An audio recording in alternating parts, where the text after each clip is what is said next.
नमस्कार। स्वागत है आप सभी का आपके अपने YouTube channel the study world में। दोस्तों, मुझे पूरी उम्मीद है कि आप आर एग्जामिनेशन 2016 के लिए जी जान से जुटे होंगे और अपनी तैयारी को मजबूत बना रहे होंगे। आर ओ एग्जामिनेशन और PCS 2020 की परीक्षा को ध्यान में रखते हुए आज मैं आपके सामने करंट अफेयर का एक बहुत महत्वपूर्ण सेक्शन डिस्कस करने वाला हूं और ये सेक्शन हर प्रतियोगी परीक्षा में निश्चित रूप से एक प्रश्न अवश्य दिलाता है और कई बार एक से अधिक भी प्रश्न पूछे जा सकते हैं। तो आइए आज का टॉपिक शुरू करते हैं और जो आज का टॉपिक है वो है इंडेक्स एंड रिपोर्ट्स 2020, यानी कि जो सूचकांक हैं और जो हमारे पास रिपोर्ट्स हैं उनकी क्या स्टेटस है, इंडिया की क्या रैंकिंग है, उसमें टॉप कंट्री कौन से हैं, बॉटम कंट्री कौन से हैं, हम इन सब चीज़ों की अपने इस लेक्चर में पड़ताल करेंगे। तो आइए शुरू करते हैं। जब बात सूचकांकों की होती है तो जिस सूचकांक के बारे में सबसे पहले जहन में बात आती है वो कौन सा सूचकांक है, वो है HDI, human development index. HDI की इसलिए भी बात आती है क्योंकि आप देखते हैं कि प्रत्येक देश में, जो भी लोकतांत्रिक देश है, वहाँ पर एक मिनिस्ट्री होती है जो ह्यूमन डेवलपमेंट के लिए काम करती है और हमारे देश में भी HRD मिनिस्ट्री थी। हालांकि इसलिए मुझे थी बोलना पड़ रहा है क्योंकि नई एजुकेशन पॉलिसी आने के साथ ही उस HD मिनिस्ट्री को, यानी HRD मिनिस्ट्री को शिक्षा जो है विभाग या शिक्षा में बदल दिया गया है। तो इसलिए अब जो है शिक्षा मंत्रालय कह लीजिए, उसमें बदल दिया गया है। तो अब हमको उसे मानव संसाधन विकास मंत्रालय नहीं बल्कि शिक्षा मंत्रालय के नाम से जानना है। खैर, उस पर बात बाद में। अभी हम बात करते हैं HDI रिपोर्ट की, यानी कि HDI इंडेक्स की। HDI इंडेक्स जो कि हर साल जारी किया जाता है, ये यूनाइटेड नेशन की एक संस्था है UNDP, इसके द्वारा जारी किया जाता है और UNDP बहुत प्रतिष्ठित संस्था है जो कि ग्लोबल सरफेस पर मानव विकास के लिए काम करती है। इस संस्था द्वारा जो इस बार का मतलब हुआ कि जो हमारे पास लेटेस्ट डेटा है वो 2019 का है। तो HDI इंडेक्स 2019 का जो आंकड़ा है उसमें अगर हम बात करें तो इस बार करीब 189 कंट्री को शामिल किया गया है। और अगर हम इसमें बात करें कि टॉप 3 कंट्री कौन से हैं तो वो है नॉर्वे, स्विट्जरलैंड और ऑस्ट्रेलिया। और अगर नीचे के 3 देशों की बात करें तो वो है नाइजीरिया, दक्षिण अफ्रीकी गणराज्य और दक्षिणी सूडान। यानी एकदम टॉप पे अगर हम बात करें तो नॉर्वे और एकदम बॉटम पे बात करें तो नाइजीरिया।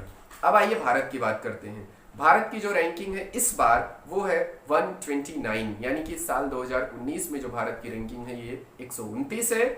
पिछली साल हमारी रैंकिंग 130 थी, यानी साल 2018 में जो भारत की रैंकिंग थी वो 130 थी। यहाँ आप कह सकते हैं कि इस बार की रैंकिंग में एक रेटिंग का सुधार भारत की रैंकिंग में हुआ है। अब अगर बात करें कि ये जो HDI इंडेक्स डेवलप किया गया है, इसमें कंट्रीब्यूशन किसका है, तो इसमें जो मेजर कंट्रीब्यूशन है वो पाकिस्तान के अर्थशास्त्री महबूबुल हक का है, लेकिन इसमें अमर्त्य सेन का भी योगदान है। अब आप ये समझने की कोशिश करिए कि इस सूचकांक में कौन कौन से इंडेक्सेज को रखा गया है, यानी कि कौन कौन से संकेतक रखे गए हैं, बेसिकली कौन कौन से मानक रखे गए हैं। तो इसमें 3 मानकों के आधार पर ये डेवलप किया गया है। शिक्षा यानी एजुकेशन, दूसरा लाइफ एक्सपेक्टेंसी और तीसरा इनकम, आय या आमदनी। तो ये रही बात HDI यानी ह्यूमन डेवलपमेंट इंडेक्स की। अब आइए अगले इंडेक्स की तरफ चलते हैं। अगला जो इंडेक्स है वो है वैश्विक शांति सूचकांक। इसको जारी किया है Institute of Economics and Peace, जो कि सिडनी में लोकेटेड है ऑस्ट्रेलिया के अंदर। इस संस्था ने इसे जारी किया है। इसमें कुल 163 देशों को शामिल किया गया है। अगर हम इसमें टॉप शीर्ष के देश की बात करें तो आइसलैंड, न्यूजीलैंड और पुर्तगाल शीर्ष 3 देशों में शामिल हैं। और अगर हम नीचे के देशों की बात करें तो अफगानिस्तान, सीरिया और इराक सबसे नीचे की कंट्री में शामिल है। अगर भारत की बात करें तो इसमें भारत की रैंकिंग 139 यानी कि 139 है। पिछले साल यानी कि साल 2019 में जो हमारी रैंकिंग थी वो 141 थी। जाहिर सी बात है कि इस साल इस रैंकिंग में हम थोड़ा इम्प्रूव किए हुए हैं। आइए अगली जो इंडेक्स है उसकी बात करें। हालांकि 1 मिनट के लिए मैं इसमें थोड़ी सी जानकारी और जोड़ना चाहता हूँ। जो वैश्विक शांति सूचकांक है उसकी जो कैटेगरी है उसको जो जारी किया जाता है उसमें करीब 5 कैटेगरी है। आइए देख लेते हैं एक नज़र में कि कौन कौन सी कैटेगरी में ये जारी किया जाता है। जो सबसे पहली कैटेगरी है वो वेरी हाई पीस कंट्री की है, जिसमें 1 से 14 रैंकिंग वाले कंट्रीज को रखा गया है। उसके बाद जो आता है वो हाई पीस कंट्री को रखा जाता है, जिसमें 15 से 60 रैंकिंग के देशों को रखा जाता है। इसके बाद मीडियम पीस कंट्री की बात की जाती है, जिसमें 61 से 124 रैंकिंग वाले देशों को रखा जाता है। और फिर लो पीस कंट्री, जिसमें 135 से 137 देशों की रैंकिंग वाले देशों को रखा जाता है। और फिर नीचे यानी सबसे नीचे जो है वो वेरी लो पीस है, यानी 137 से जिनकी रैंक ज़्यादा होती है वो इस श्रेणी में रखे जाते हैं। आइए अब दूसरे जो सूचकांक की है उसकी बात करते हैं। दूसरा जो सूचकांक हमने आपके लिए नोट किया है वो है पर्यावरण प्रदर्शन सूचकांक 2020। इस सूचकांक को Yale University and Science Center for International Earth Science Columbia द्वारा संयुक्त रूप से जारी किया गया है। इस सूचकांक को 11 मानकों के आधार पर 32 इंडिकेटर्स को लेकर के तैयार किया गया है। इसमें अगर आप 4 शीर्ष जो हमारे मानक उनकी बात करें तो जलवायु परिवर्तन, जिसका वेटेज सबसे ज़्यादा है 24% है। इसके बाद वायु गुणवत्ता है, इसका वेटेज 20% है। इसके बाद स्वच्छता और पेयजल है, इसका वेटेज 16% है। और इसके बाद जैव विविधता एवं आवास है, इसका वेटेज 15% है। अगर हम बात करें कितने देशों को शामिल किया गया है तो 180 कंट्री को इसमें शामिल किया गया है। टॉप जो शीर्ष प्रदेश हैं अगर उनकी बात करें तो डेनमार्क, लग्जमबर्ग और स्विट्जरलैंड ये शीर्ष देश हैं। और जो नीचे की कंट्री की बात करें तो सबसे नीचे लाइबेरिया, म्यांमार और अफगानिस्तान है। यानी कि टॉप पर अगर देखें तो डेनमार्क और एकदम बॉटम पे लाइबेरिया। अगर भारत की बात की जाए तो इसमें भारत की 168 रैंकिंग है, यानी 168 हमारी रैंकिंग है। हाँ, ये भी याद कर लीजिए कि हमारी जो रैंकिंग 168वीं है वो घाना के साथ संयुक्त रूप से है।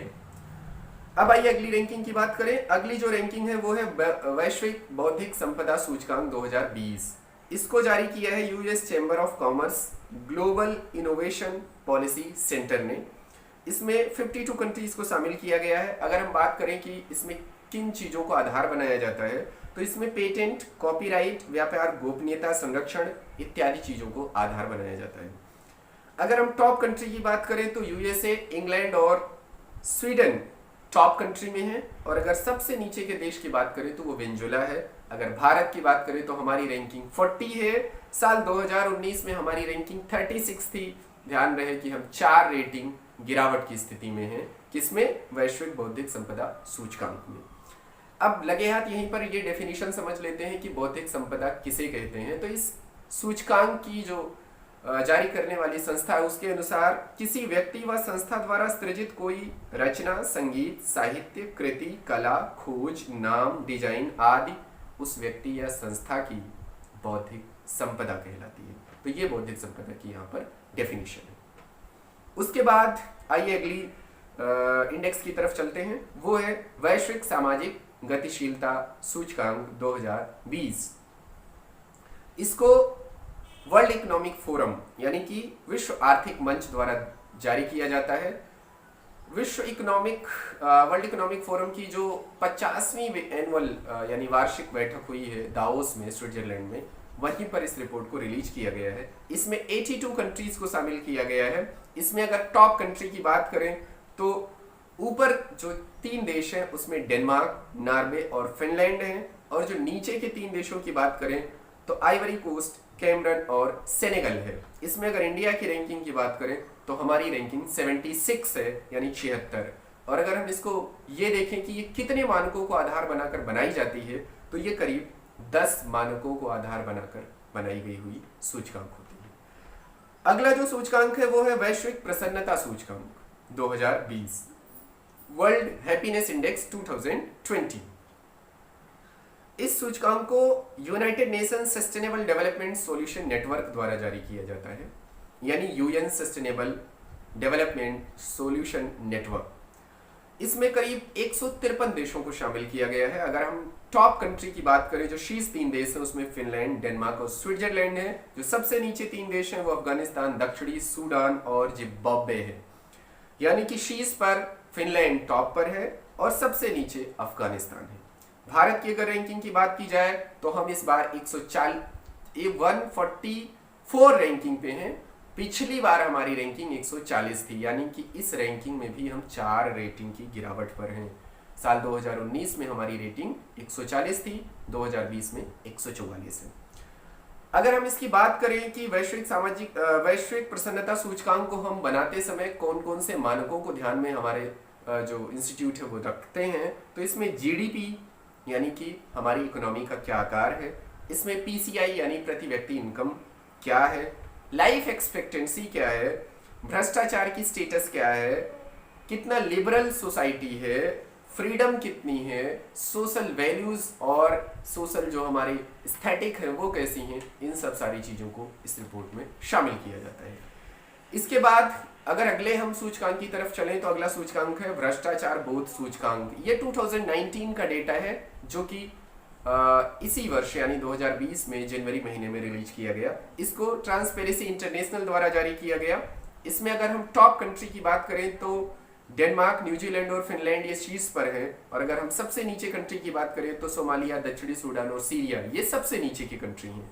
भारत की रैंक 80 है, और अगर हम ये बात करें कि कितने देशों को इसमें शामिल किया गया है तो कुल 180 देशों को शामिल किया गया है। आपको एक जानकारी और इसमें दे दूं कि पिछले साल यानी पिछले साल का मतलब 2018 का जो आंकड़ा था उसमें भारत की रैंक 78 थी। जाहिर सी बात है कि इस रैंकिंग में भी भारत में 2 रेटिंग की गिरावट हुई है। इसके बाद जो अगली रेटिंग है यानी अगला जो हमारा इंडेक्स है वो है वैश्विक लोकतंत्र सूचकांक। ये भी 2019 का आंकड़ा है, इसको भी जनवरी फरवरी में रिलीज किया गया है 2020 में। इसको द इकोनॉमिक इंटेलिजेंस यूनिट जो कि एक संस्था है इसने जारी किया है, और इसमें करीब 165 कंट्रीज को शामिल किया गया है। अगर हम ये बात करें कि इसमें टॉप कंट्री कौन से हैं तो टॉप में नॉर्वे, आइसलैंड और स्वीडन है, और अगर लोएस्ट कंट्री की बात करें तो उत्तर कोरिया, कांगो, मध्य अफ्रीकी गणराज्य ये नीचे हैं। यानी अगर एकदम टॉप पे शीर्ष पे देखें तो नॉर्वे और एकदम बॉटम पे देखें तो उत्तर कोरिया है। इसमें भारत की रैंकिंग जो है वो 51वीं है। इसमें बहुत गिरावट हुई है। जो 2018 में हमारी रैंकिंग थी वो 41 थी, यानी 10 रेटिंग की गिरावट 2019 की रैंकिंग में हुई है। दोस्तों इसमें 4 कैटेगरीज बनाई गई हैं और जिसमें 1 से 10 तक के मार्क्स दिए गए हैं यानी वैश्विक लोकतंत्र सूचकांक को जारी करने में, और इसकी अलग अलग टाइटल्स हैं। ये कैटेगरी भी लगे हाथ देख लेते हैं। इसमें जो पहली कैटेगरी है वो है पूर्ण लोकतंत्र की, जहां पर अच्छे से लोकतंत्र स्टेब्लिश्ड है। इसमें 8 से अधिक अंक जिन कंट्रीज पाए गए, जिन कंट्री को मिला हुआ है उनको रखा गया है। इसके बाद है दोषपूर्ण लोकतंत्र। दोषपूर्ण लोकतंत्र में उन देशों को रखा गया है जो 6 to 8 मार्क्स के साथ हैं। इसके बाद मिला जुला शासन की कैटेगरी है जिसमें 4 से 6 अंकों को प्राप्त करने वाले देश हैं। इसके बाद सत्तावादी शासन है जो 4 से कम रेटिंग के अंकों के देशों को रखा गया है। तो ये रही आपकी प्रमुख सूचकांकों की बात। यहाँ एक बात बताना चाहता हूँ कि आपने देखा कि मैंने जितने भी सूचकांक आपको डिस्कस किए उसमें मैंने कोशिश की है कि टॉप 3 सूचकांकों को हम, टॉप 3 देशों को हम ऊपर से ले लें और नीचे के टॉप 3 देशों को ले लें। इसलिए ऐसा मैं करता हूं क्योंकि कई बार एग्जाम में फर्स्ट ना पूछ करके सेकंड पूछ लेता है, तो मैं चाहता हूं कि आप कम से कम 2 और संभव हो तो 3 ऊपर के और 3 नीचे के याद कर लें, जिससे परीक्षा में किसी भी प्रकार से अगर प्रश्न आ रहा हो तो वो आप हर हाल में सुनिश्चित कर पाए। अब आइए एक रिपोर्ट जो कि बहुत इंपॉर्टेंट है आपके एग्जामिनेशन की दृष्टि से, उसको देख लेते हैं। ये जो रिपोर्ट है वो है freedom in the world report 2020। इसको जारी करने वाली जो संस्था है वो है फ्रीडम हाउस यूएसए, और इस बार जो इस रिपोर्ट का शीर्षक है वो है अ लीडरलेस स्ट्रगल फॉर डेमोक्रेसी। शीर्षक काफी इंपॉर्टेंट है, ये पूछा भी जाता है, एक बार फिर से बता दे रहा हूं, अ लीडरलेस स्ट्रगल फॉर डेमोक्रेसी। इसमें 195 कंट्रीज को शामिल किया गया है और इसमें 3 कैटेगरी बनाई गई है जो उसमें सभी देशों को रखा गया है। पहली कैटेगरी है स्वतंत्र देशों की जिसमें 83 कंट्रीज को रखा गया है। दूसरी कैटेगरी है आंशिक स्वतंत्र देशों की जिसमें 63 कंट्रीज को रखा गया है, और तीसरी कैटेगरी है स्वतंत्र नहीं जिसमें 49 कंट्री को रखा गया है। अब आप सोच रहे होंगे कि टॉप पे कौन देश शामिल हैं इसमें, तो टॉप पे फिनलैंड, नॉर्वे और स्वीडन शामिल है। फिनलैंड, नॉर्वे और स्वीडन। इसी स्वतंत्र की जो श्रेणी है इसमें भारत भी है, लेकिन सबसे निचली रैंक पे है, बस ट्यूनेशिया से उसकी जो रैंक है वो ऊपर है, यानी कि भारत इस रिपोर्ट के अनुसार 83 पोजीशन पर है, 83वीं रैंक पर है। आशा है कि ये जो हमने आपको करंट अफेयर्स के इंडेक्स और रिपोर्ट्स के बारे में आपको जानकारी दी, ये आपकी एग्जामिनेशन में निश्चित ही महत्वपूर्ण उपयोगी साबित होगी। आपको जो करंट अफेयर के टॉपिक ऐसा लगता है कि मेरे द्वारा डिस्कस कराए जाए, अपने कमेंट बॉक्स में, मेरे कमेंट बॉक्स में उसे लिख कर बताएं और हम उस पर अगली वीडियो आपकी ज़रूर बनाएंगे और उसे आपके प्रश्नों के साथ शामिल करेंगे। तब तक अपनी तैयारी को मजबूत बनाइए, बने रहिए हमारे चैनल के साथ। अगली वीडियो जल्दी ही आपके सामने आने वाली है। थैंक यू सो मच, बने रहिए।